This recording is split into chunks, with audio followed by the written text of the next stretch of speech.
নমস্কাৰ এই মুহূৰ্তত আহি পৰিছে কেইবাটাও গুৰুত্বপূৰ্ণ খবৰ আৰু এনে ধৰণৰ খবৰসমূহ নিতৌ চাবৰ কাৰণে চেনেলটো সাবস্ক্ৰাইব কৰি ভিডিঅ'টোত এটা লাইক কৰি দিব। এই মুহূৰ্তত জনাই যোৱা গুৰুত্বপূৰ্ণ খবৰ মুছলমান বিবাহ পঞ্জীয়নৰ মাচুলক লৈ ডাঙৰ মন্তব্য কৰিছে হিমন্ত বিশ্ব শৰ্মাই। মুছলমান বিবাহ পঞ্জীয়নৰ মাচুল হ'ব এতিয়া মাত্ৰ 1 টকা। কাজী প্ৰথা বিলুপ্ত কৰাই হৈছে হিমন্ত বিশ্ব শৰ্মাৰ মূল লক্ষ্য। আজি শৰৎকালীন অধিৱেশনত এই ঘোষণা কৰিছে হিমন্ত বিশ্ব শৰ্মাই। 2026 চনৰ ভিতৰত ৰাজ্যত নিৰ্মূল হ'ব বাল্য বিবাহ। পক্সো আইনৰ অধীনত ইতিমধ্যে 14 বছৰৰ কাৰাবাস হৈছে 7জনকৈ লোকৰ। সদনত এই তথ্য দিছে মুখ্যমন্ত্ৰী হিমন্ত বিশ্ব শৰ্মাই। জাতি মাটি ভেটিৰ কথা কোৱা হিমন্ত বিশ্ব শৰ্মাৰ চৰকাৰে এতিয়া খিলঞ্জীয়াৰ ওপৰতে আক্ৰমণ চলাইছে। হিমন্ত বিশ্ব শৰ্মাৰ বিৰুদ্ধে সৰব হৈ সাংসদ অজিত কুমাৰ ভূঞাৰ এই মন্তব্য।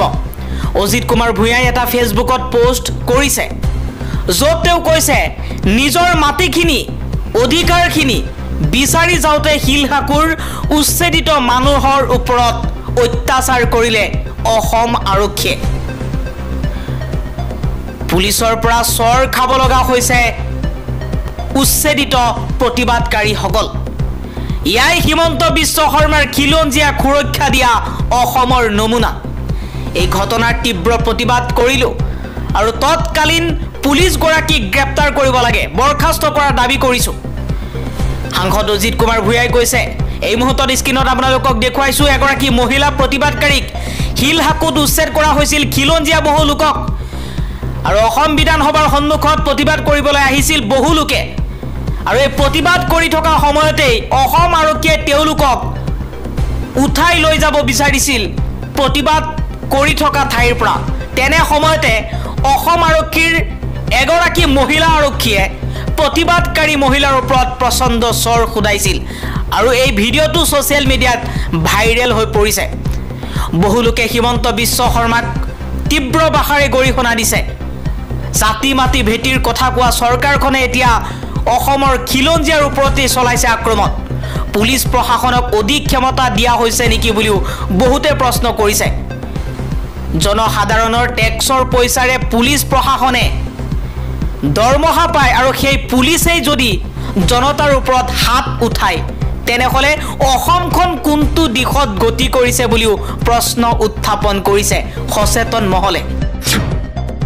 শিৱসাগৰত নামনি অসমৰ 15জনকৈ শ্ৰমিকক আক্ৰমণ কৰাক লৈ আজি বিধানসভাত সৰব হৈ পৰিছে ডিঙৰ বিধায়ক আমিনুল ইছলাম আৰু EIUDF দলটো।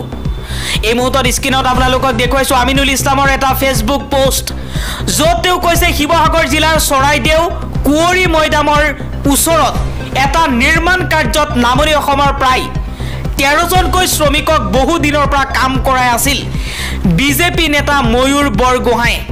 শ্ৰমিকসকলক তেওঁ শ্ৰমৰ বিনিময়ত আদায় দিবলগীয়া আছিল 15 লাখ টকা। কিন্তু উজনি অসমত শেহতীয়াকৈ মূৰ দাঙি উঠা সাম্প্ৰদায়িক বাতাবৰণৰ সুযোগ গ্ৰহণ কৰি এই পাখণ্ডটোৱে যোৱা 24 আগষ্ট তাৰিখে ৰাতি 10:30 এদল উন্মুক্ত গুণ্ডাবাহিনীক মুখত কাপোৰ বান্ধি চৰাইদেউলৈ আনি এই শ্ৰমিকসকলক মাৰপিট কৰিবলৈ লগাই দিয়ে। গুণ্ডাৰ দলটোৱে শ্ৰমিকসকলৰ গাৰ কাপোৰ খুলি অমানসিক অত্যাচাৰ কৰিছে আৰু লাঠিৰে কোবাই কোবাই পিঠিৰ ছাল মাংস ফালি পেলাইছে। এই ভিডিঅ'টো ছ'চিয়েল মিডিয়াত ভাইৰেল হৈ পৰিছে। ঘটনাটোৰ ভিডিঅ' ৰেকৰ্ডিং কৰি পাখণ্ডৰ দলটোৱে ভাইৰেল কৰি দিয়ে আৰু শ্ৰমিক দলটোক প্ৰাপ্য 15 লাখ টকাৰ আশা এৰি সোনকালে শিৱসাগৰ ত্যাগ কৰিবলৈ হুকুম দিয়ে। শ্ৰমিকসকলে গোচৰ ৰুজু কৰিব বিচৰাত শিৱসাগৰ আৰক্ষীয়ে গোচৰ ৰুজু নকৰিলে। আনকি শ্ৰমিকসকলে বৰপেটাত আহি এজাহাৰ দিয়াৰ পিছতো আৰক্ষীয়ে গোচৰ ৰুজু কৰিবলৈ অস্বীকাৰ কৰিলে। অৱশেষত দীৰ্ঘ প্ৰচেষ্টাৰ অন্তত গোটৰ 13জনীয়াকৈ লোকৰ গোটে গোচৰ ৰুজু কৰিছে।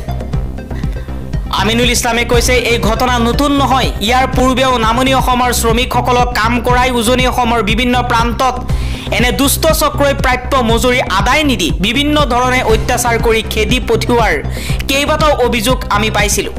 তেতিয়াও আৰক্ষীয়ে গোচৰ ৰুজু নকৰি ঘটনাসমূহ গাপ দিছিল। গতিকে ময়ূৰ গোহাঁইৰ এই পাশবিক কাণ্ডৰ ঘটনাৰ বিষয়টো সদনৰ শূন্যকালীন ঘণ্টাত উত্থাপন কৰিবলৈ মই এটা জাননী দিছিলোঁ। হয়তো এই পাখণ্ড লোকজন বিজেপিৰ নেতা হোৱাৰ কাৰণেই আজি সদনত বিষয়টো উত্থাপন কৰিবলৈ মোক সুযোগ দিয়া নহ'ল। ইয়াৰ প্ৰতিবাদত আমি সদনৰ পৰা ৱাক আউট কৰিলোঁ আৰু ময়ূৰ বৰগোহাঁইক গ্ৰেপ্তাৰ কৰি কঠোৰ শাস্তি বিধান কৰিবলৈ দাবী জনাইছোঁ।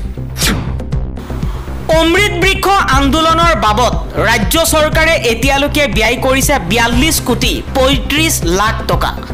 বিধানসভাৰ শৰৎকালীন অধিৱেশনত চৰকাৰে সদৰি কৰিছে এই তথ্য।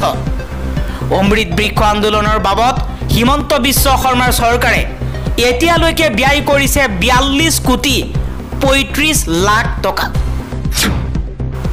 ৰাজ্যৰ উচ্চ আৰু উচ্চতৰ মাধ্যমিক বিদ্যালয়সমূহত খালী হৈ আছে 32,641টা পদ।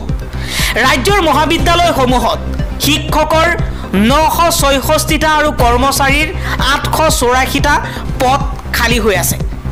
নিম্ন আৰু উচ্চ প্ৰাথমিক বিদ্যালয়সমূহত মুঠ 6,419টা পদ খালী হৈ আছে। ৰাজ্যৰ 61খন নিম্ন উচ্চতৰ মাধ্যমিক বিদ্যালয়ত নাই বিদ্যুৎ সংযোগ। 22,588খনত নাই ইণ্টাৰনেট সংযোগ। সাম্প্ৰদায়িক সংঘৰ্ষ লগোৱাৰ চেষ্টাৰ অভিযোগত মুখ্যমন্ত্ৰী ডক্টৰ হিমন্ত বিশ্ব শৰ্মাক বৰ্খাস্তৰ দাবীৰে বিৰোধী ঐক্য মঞ্চ অসমৰ ৰাষ্ট্ৰপতিলৈ স্মাৰক পত্ৰ প্ৰেৰণ। ৰাজ্যপাল লক্ষ্মণ প্ৰসাদ আচাৰ্যৰ জৰিয়তে ৰাষ্ট্ৰপতি দ্ৰৌপদী মুৰ্মুলৈ স্মাৰক পত্ৰ প্ৰেৰণ কৰিছে ৰাষ্ট্ৰপতিলৈ।